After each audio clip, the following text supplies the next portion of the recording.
Hey everyone, it's Justin. Thank you for watching and welcome to my house. In this video, I got a short one for you. It has to do with data visualizations in Platform Analytics Workspace, but I'm going to do it from my new workspace because my new workspace, when it got created through App Engine Studio, I actually got a tab in the workspace for Platform Analytics. It doesn't say that, like it says Analytics Center, but I can do my analytics just like I was in Platform Analytics Workspace, which is right here.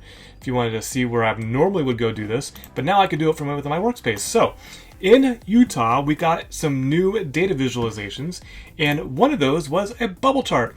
And bubbles sound like fun. I was like, what can I make a bubble chart out of? So if you look there above my head, we've got our different options here, and one of them is bubble. I'm going to click on that.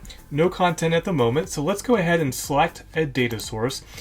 I was trying to think of something that had 3 dimensions of data, because with a bubble chart, you got your X, your Y axis, you got your X axis, and then the bubble size is usually a 3rd dimension. So the only thing I had in my collection of stuff that I had ready was my SSH episodes. There's an episode, there's a number of applications, there's a number of new applications, number of updated applications, highlights, release note fails, fixes, compatibility updates, yada yada yada. So I was like, okay, that's a couple of dimensions, so let's try that. This is what it did when I tried that. So I was like, well, that's just applications on the x-axis, applications on the y-axis, and then a count of count of the episodes on the as for that. So I'm going to just change some of these values. I'm going to go ahead and change the count. I'm going to change this to a sum, and what I want it to sum up is the number of applications that are in the episode. So that should start altering my bubble sizes right there.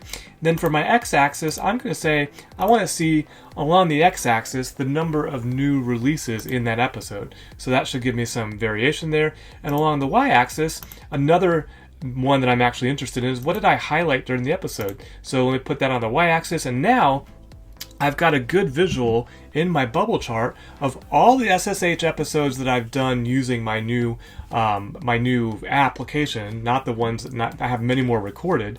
Actually, let me just give this a title here: SSH Episodes bubble chart. Looks better than untitled, like I said there for a second.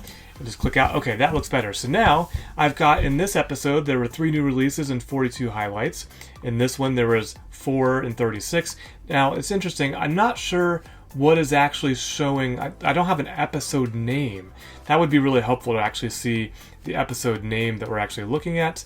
But this is actually, if I click on it, it'll take me to the episode. So that's cool that it's interactive. So there's SSH version 3.10.2023, and it says undefined. So there must be some kind of other aggregation that's going on when I'm summing these up.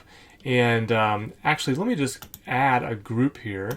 We'll group by the episode title. Let's try that and see if that changed. Oh, that looks pretty cool. So I've got some colors now, and I've got my episode title. That's much better. Okay, so there's 310, there's 414, there's 421, 32 highlights, 6 new releases.